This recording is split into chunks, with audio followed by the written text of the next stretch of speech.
Indeed. But would you also enjoy Men in Black International? That'll do. Drew. Yeah, one day we'll get a good segue, Scott. At least that wasn't even trying for a bad one. That was just like, here's the next film. 1997's Men in Black was a pretty big hit, actually, making nearly $600 million on a budget of $90 million. It was also reasonably entertaining and with a fairly interesting concept.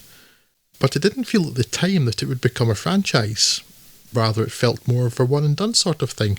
And that would have been fine. And it certainly didn't feel like a film that 22 years later would be seeing its third sequel, particularly after the crap show that was Men in Black 2. To be fair, 4 films in 22 years certainly isn't overkill, but it's not exactly the most hotly anticipated thing ever. And I'm sure it wasn't alone in greeting its announcement with a shoulder shrug and a now, while I get into the setup, I want you to keep that in mind, because we'll be coming back to that later. Verging on soft reboot territory, Men in Black International sees Tessa Thompson's Molly succeed after spending a lifetime trying to find a way into the MIB organisation after she sees them wipe the memories of her parents after an alien encounter. Training completed, she is dispatched by Emma Thompson's Agent O, apparently a returning character, showing just how much of an impression Men in Black 3 made on me, as I only realised this afterwards, to the London office where she meets Liam Neeson's High T and Chris Hemsworth's Agent H, who will be her partner going forward.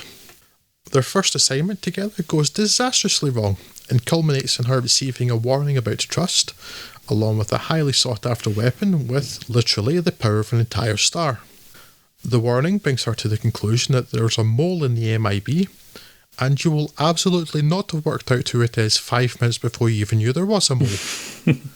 H&M, yes, H&M, are framed and must go on the run to clear their name and keep the deadly weapon safe. Tessa Thompson and Chris Hemsworth then utterly failed to have any chemistry or charm at all for 90 minutes, Thor Ragnarok apparently having starred their clones, after which the film ends. Men in Black International is very much barest of style over absolutely no substance, and demonstrates numerous examples of objects or ideas being introduced because someone thought it should be there or maybe would look good, without anyone knowing what to do with it or why. For example, a high-speed train is disguised as a vandalised and beaten up New York subway train, despite already being inside the MIB's super-secret base. A lengthy sequence then plays out where the subway train is transformed into a sleek, silvery, futuristic bullet train, taking longer to do so than the subsequent journey to London actually takes for the passengers. And then in London it stays in its transformed state, before moving on to another city and never being seen again. What's the point? It's an egregious example of set piece for the sake of set piece, entirely divorced from narrative or character. Matt Holloway in Art Markham's script also touches on the very masculine nature of the organisation's name, and then does absolutely nothing with it. Likewise, many aliens are initially framed here as immigrants or asylum seekers, and that goes absolutely nowhere. It's not even tokenism. I can almost imagine the conversation. Gender equality and immigration are big topics right now. We should put that in. Yeah! Okay, we mentioned them. What next? Next? What do you mean? We mentioned them, right? Yes. Well, isn't that enough? It's not like it has to have any through line or impact on the story, right? Yeah, you make a good point. We should just write some more scenes with jokes about the size of guns. We are awesome. I very much want to call Men in Black International Meh in Black, but apparently so does half the world. Obvious, cliched, lazy, but also wholly accurate and descriptive. The film itself is also obvious, cliched and lazy. I can't hate it. I don't want to spend that much energy on it. It's just not worth it.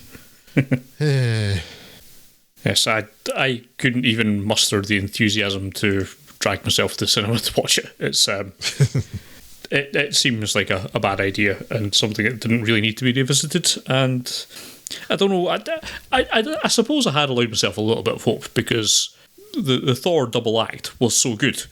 Yeah, exactly. I was hoping they could recapture something, and the general concept of Men in Black as a franchise could have been rebooted. It seems like, it's not a bad concept for a film you could produce more films out of. I mean, you've got pretty much an infinite playbook of things to draw from when you start pulling in aliens and all that sort of stuff. That could work, but yes, by all accounts, it didn't. So I didn't bother going to see it, and sounds like that was probably the right decision on my part. Yeah.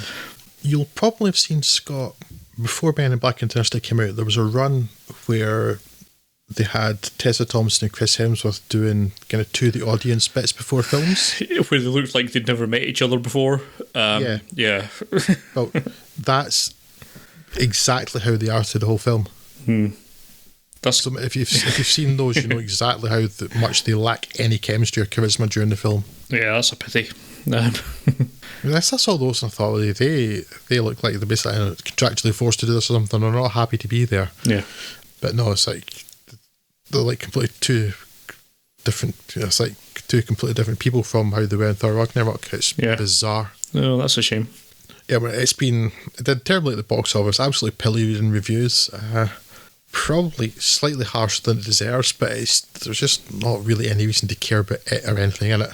It doesn't deserve the anger of like a really negative review or anything. It's just, well, I've seen it. Okay. Yes. Not so good.